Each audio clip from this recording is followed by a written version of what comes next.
የልጅ ትምህርት ቤት ለአደጋ ጊዜ ተጠሪ ብዬ የሞላውት ሰው ነበርና የሆነ ሰዓት ላይ ዝም ብዬ በቃ ያለ ምክንያት እንደሞላውት ሲገባኝ ሄጂ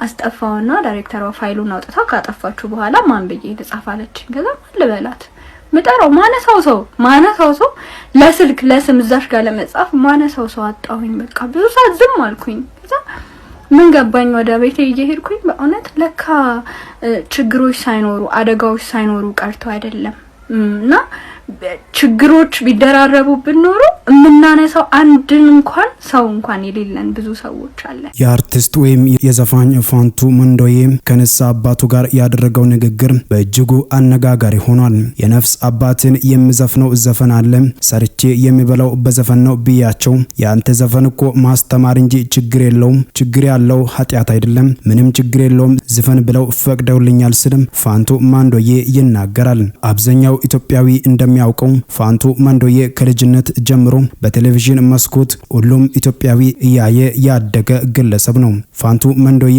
የሚከበር በእድሜም ትልቅ የሚባል እስከ 70 ባለው የእድሜ ክልል የሚገኝም የተወደደ ሰው እንደሆነ ይታወቃል። የሚገርመው ነገር ደግሞ የኦርቶዶክስ ቤተክርስቲያን ከእግዚአብሔር ቃል ውጪ አስተምሯ ባለፈ ምን ያህል ትውልድን ከወንጌል አርቀው እንደቀበሩት ይህ የተሻለና አሳማኝ ማሳያ ይሆናል ሲሉ በርካቶች በዚህ ጉዳይ ዙሪያ ሐሳባቸውን እየሰጡ ይገኛሉ።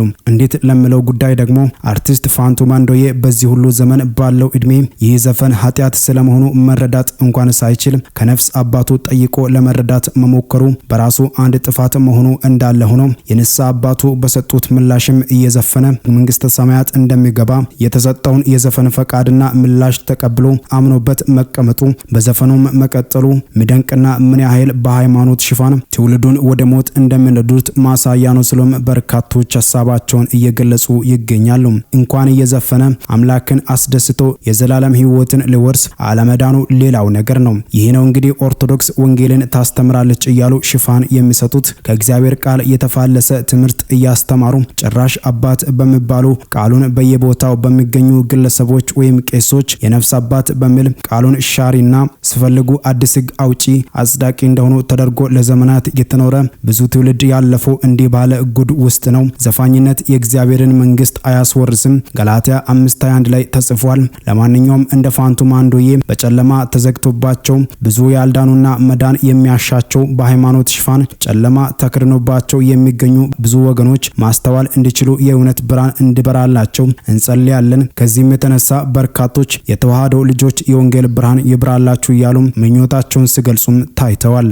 አባቴ በልጅነቴ ነው የሞተው ማገደለው ቆያት ቸኩል ታሪኩን ልንገር እና ጃንሆይ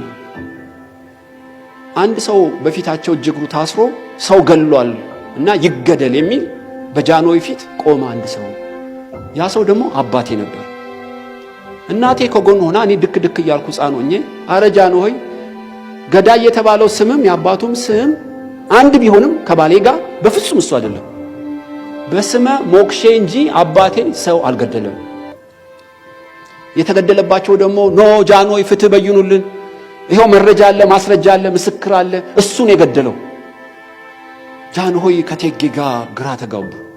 ያኛውም እናቴ ተንፈራፈራለች እኔም ልጅ ነኝ አለቅሳለሁ ያባቴ ቤተሰቦች ያለቅሳሉ እነዛ ደግሞ ተበቀሉልኝ ይላሉ።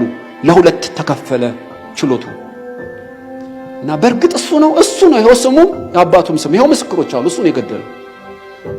ከዛ እናቴ ሮጣ ሹልክ ብላ የጃንሆይን እግር ተጠምጥማ ስለ እግዚአብሔር ጃንሆይ ቢፈልጉ እድሜ ልክ ሰሩት ነገር ግን እንዲገደል አይፍረዱበት ጊዜ ወሰዱ ይታሰርና ይመርመርልኝ ኖ አሉ ጃንሆይ በመድሬ ላይ ደሙ ያፈሰሰ ደሙ ይፈሳል ወስዳችሁ እርምጃ ወሰዱበት አሉ።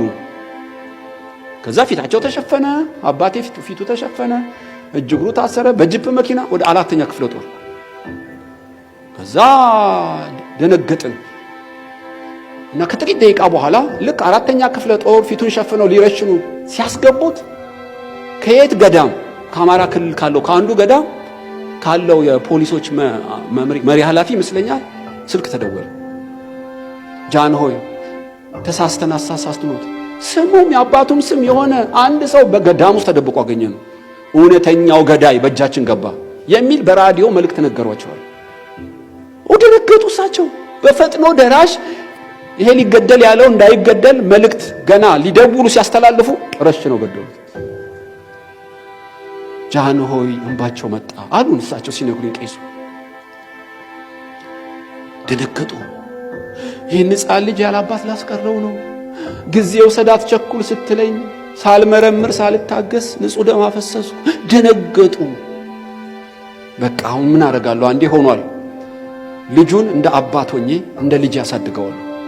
እናትየውንም ልጁንም አምጡልኝ ሲሉ እናቴ እኔን ተሸክማ በህዝብ መሃል ጠፋች። ብትፈለግ እናቴ ጠፋች። ጃንሆይ እንቅልፍ አጡ። ይችን ሴት ከልጇ ጋር ካላመጣችሁ እተኛለሁ እንጂ እንቅልፍ አጣው፣ አድናችሁ አምጡልኝ የሚል ትእዛዝ አወጡ። በብዙ ሴኩሪቲ ታድና ዱካዋን ተከታትለው እንደ መነኩሴ ሆና ራሷን ቀይሮ ይመስለኛል አንድ ገዳም ውስጥ እናቴ ተገኘች እና ጃንሆይ ነይ ይሉሻል፣ ጦርሻለሁ፣ ልጅሽንም አሳድጋለሁ። አልፈልግም፣ ሞዶ ባሌን ገሎ አይጦረኝ፣ አልፈልግም። እንዴ አለች። ያለም በቃኝ እንደሚሉት አረ ጃንሆይ እምቢ አለች። እሷ እምቢ ካለች ልጁን ሰርቃችሁ አምጡልኝ አሉ እና እኔ ተሰርቄ መጣሁ አሉኝ ሲነግሩኝ። በጣም የሚገርም ታሪክ ነው። ፊልም መሰራት የሚችል ነው በእውነት። በኋላ ያው አድጌ ወደዚህ ወደ ክህነት አበቁኝ እና የአንድ ደብር ኃላፊ ሆንኩ እያሉ ብቻ ታሪኩን ነገሩኝ እና እሺ አባቴ ከዚህ ሁሉ ውስጥ ምን ሊያስተምሩ ነው የፈለጉት ስላቸው ምንም መረጃ ብትሰማም አየ 100% እርግጠኛ ብትሆንም ፈጥነህ እጅህን አትጫን። ደጋግመህ አስብ። ዛሬ አንድ ሐሳብ ደግሞ ላካፍላችሁ ነው ያለሁት።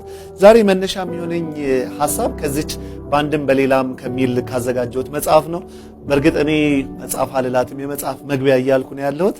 ከተለያዩ የህይወት ተሞክሮቼ በመነሳት እግዚአብሔር ያስተማረኝን ያካፈልኩበት መጽሐፍ ነው። እዚህ ክፍል ላይ ገጽ 25 ላይ ይወራረዳል በሚል ርዕስ አንድ ታሪክ ሰፍሯል። ምንድነው የሆነው? 2007 ዓመተ ምህረት ላይ ይመስለኛል የህንፃ ኮሌጅ ተማሪዎች ልደታ አካባቢ የሚገኘው እዛ የክርስቲያን ተማሪዎች ህብረት ነበርና እንዳገለግል ይጋብዙኛል። በኋላ ወደ እነሱ ሲሄድ በጣም መንገዱ የተዘጋጋ ነው። በወቅቱ የአፍሪካ ህብረት ስብሰባ ስለነበረ 2007 ዓመተ ምህረት ላይ ነው። እነሱ ጋር አካፈልኩና በጣም ጥሩ ጊዜ ነው የነበረው። እነሱን አካፍዬ ስወጣ ታክሲ የሚባል የለም። ከነበርኩበት ከልደታ አካባቢ ወደ ምኖርበት መኖሪያ ወይም ታክሲ ወደማገኝበት አካባቢ በእግሬ መሄድ ግዴታ ሆነብኝ። በኋላ እየሄድኩ እያለ አንድ ልጅ ስልክ ደወለልኝ። ካገኘሁት በጣም ለረጅም ጊዜ ነው፣ ደውሎልኝ አያውቅም። በጣም ገርሞኝ አነሳሁና እንዴት ነህ ሰላም ነህ ተባብለን ሰላምታችንን ከተቀያየርን በኋላ እንዴት እንደደወለ ግራ ስለገባኝ ጠየቅኩት እና አንድ የምስራች የሚመስል ነገር ነገረኝ። ኧረ ፍፄ እባክህ ዛሬ እኮ ስልክ ነፃ ነው፣ ይኸውልህ ስንት ሰው ጋር እየደወልኩ ነው ዛሬ አንተ ጋር የደረስኩት። ያው ነፃ መሆኑን ሳቅ በአልፋቤት ጀምሬ ስልኬ ላይ እያልኩ ኤፍ ሲደርስ አንተ ጋር ነው የደወልኩት አለ። ተሳስቀን ስልክ ዘጋሁኝና እንደው ለክፉም ለደጉም ብዬ ሞከርኩ። ስሞክር እውነትም ካርድ አልነበረኝም፣ ይሰራል። ደስ አለኝ። አንድ ሁለት ሶስት ስልኮች ላይ እየደወልኩ እያወራሁ በእግሬም እየሄድኩ ስለነበር ታክሲ እስካገኝ ድረስ እየተጫወትኩ እኔም ይሄን የምስራች መሳይ ነገር ለሌሎች እየተናገርኩኝ ታክሲ አገኘሁና ወደ ቤቴ ሄድኩኝ። የተወሰኑ ስልኮች ነው የደወልኩት።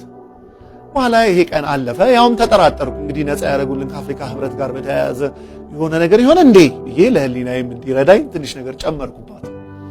በኋላ ላይ ምንድን ነው የሆነው?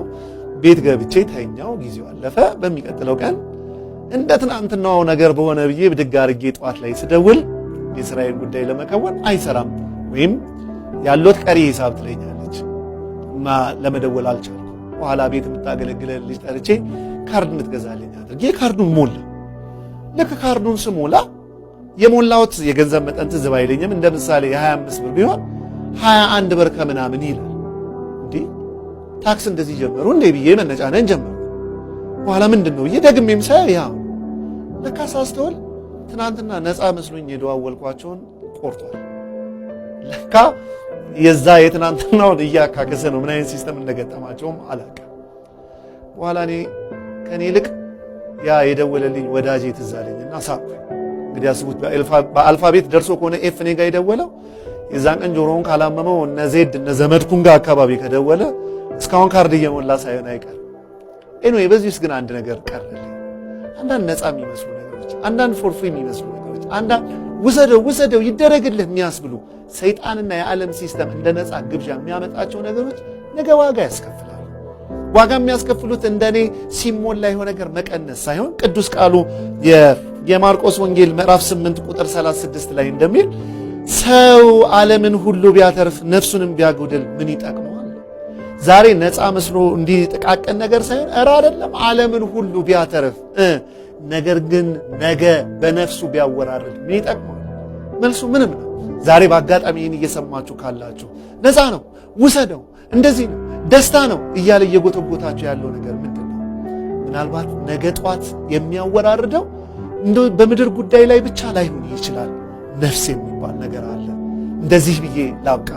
እንደው እግዚአብሔር አምላክ ለፈጠረን ዓላማ የልጁን መልክ እየገለጠን በሱ በክርስቶስ ኢየሱስ በመስቀል ሥራው በልብ አምኖ ጸድቆ በአፍ መስክሮ ድኖ ደግሞ ልከኛ ደቀ መዝሙር ሆኖ ማለፍ ይሁንልን። ነገ እሱም ይወራረዳል። ነገ ጌታ እንዳለው ነው። በዚህ ምድር መቶ እጥፍ ሲባል የግድ አንዱ እንትን ሲል ቀጥታ 100 ባይሆን ፐርፌክት የሆነ በእግዚአብሔር ደስታ ውስጥ የተሞላ ደግሞ በሚመጣው የዘላለም ሕይወት በኢየሱስ ስም ለዚህ የምንጨክንበት አቅም ይሆንልን። ጌታ ኢየሱስ ክርስቶስ ከሞት ተነስቶ በአብ ቀኝ ሲቀመጥ ከጌታ ከኢየሱስ ክርስቶስ በታች ያልተገዛ ወይንም በጌታ በኢየሱስ ክርስቶስ ስም የማይታዘዝ ምንም ኃይል የለም። የትኛውም ኃይል በኢየሱስ ክርስቶስ ስም ይታዘዛል። የትኛውም ጉልበት ለዚህ ስም ይንበረከካል። ምንም ነገር ቢያስቸግረን በኢየሱስ ክርስቶስ ስም ካሉ ይነቀላል። እግዚአብሔር ልጁን ኢየሱስ ክርስቶስን ከሞት ሲያስነሳ ያጎናጸፈው ስልጣንና ኃይል ከየትኛውም በፍጥረት ዓለም ውስጥ ካለ ስልጣንና ኃይል በላይ ነው። ሁሉ ከእግሩ በታች ተገዝቷል። ጌታ ኢየሱስ ክርስቶስ ከከበረው በላይ አይከብርም። ከዚህ በኋላ የመጨረሻውን ክብር ከብሯል። ሪዴምሽኑ የመዋጀትና የቤዛነቱ ሥራ ፉልፊል የሚሆነው ግን ዳግም ሲመጣና እኛን ሲወስደን ነው። ሁሉ አሁን ተገዝቶለታና ማለት ከእግዚአብሔር ጋር ጠላት የሆነ ሲስተም አለ ስቲል ዓለሙ ላይ እየሰራ ያለ።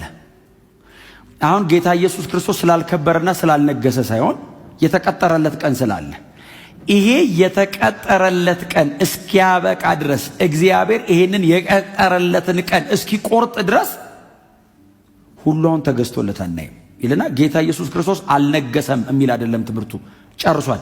ከዚህ ከነገሰው በላይ አይነግስም፣ ከከበረው በላይ አይከብርም። ኢየሱስ የመጨረሻውን ክብር ተጎናጽፏል። አሁን ግን ያለንበት ይሄ ዓለም አሁን ሰሞኑን ጌታ ተመልሶ ይመጣል እያልን ነው። አሁን ያለንበት ይሄ ዓለም ቶታሊ ተጠቅልሎ ይጠፋል።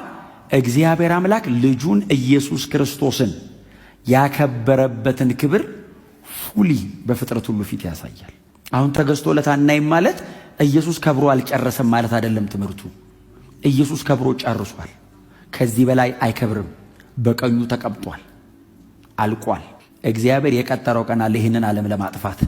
ሙሉ በሙሉ ይህ ዓለም ተወግዶ የእግዚአብሔር መንግስት ብቻ የምትገዛበት ስርዓት ሲመጣ እግዚአብሔር አምላክ ጌታም ጌታዬን ጠላቶችን የእግረ መረገጫ እስካደርግልህ ድረስ በቀኝ ተቀምጧል። ኦልሬዲ እኮ በቀኙ ተቀምጧል። እስካደርግልህ ድረስ ሁናለሁ። እስከ መቼ? ጠላቶችን በሙሉ የእግር መረገጫ አሸንፎ እኮ ተቀምጧል። አሁን ይሄኛው ስራ የኔ ነው አለው አብ። አንተ ጨርሰ መተ ተቀምጣለህ፣ በሙሉ ሰብስቤ ያስገዛልሃለሁ። አሁን ኢየሱስ ከዚህ በኋላ የሚሰራው አሳይመንት የለውም፣ ጨርሷል። ከዚህ በኋላ ያለውን ነገር በሙሉ ሰብስቦ ኢየሱስ እግር ስር አብ ይጥለዋል። ጌታም ጌታዬን ጠላቶችን የእግር መረገጫ እስካደርግ። ስለዚህ አሁን ኢየሱስ ሁሉን አጠናቆ ተቀምጧል አለ። ሁሉ ከሱ በታች ወድቋል። የቀረ ስርዓት አለ። እሱን ስርዓት እግዚአብሔር ፈርዶ ከመንገድ ያስወግደውና ሙሉ በሙሉ የእግዚአብሔር መንግስት ሁሉን ትገዛለች። ኢንካውንተራችሁ ያለበት አካባቢ ነው የምትቆዩት። እኔ ሲቃዩ አካባቢ በቃ ይገባኛል እንትኑ ለእኔ የተከፈለው ዋጋ ክርስቲያን ሆንኩ ያልኩበት ቦታ ነው። እሱ ቦታ ክርስቲያን አረገን እግዚአብሔር።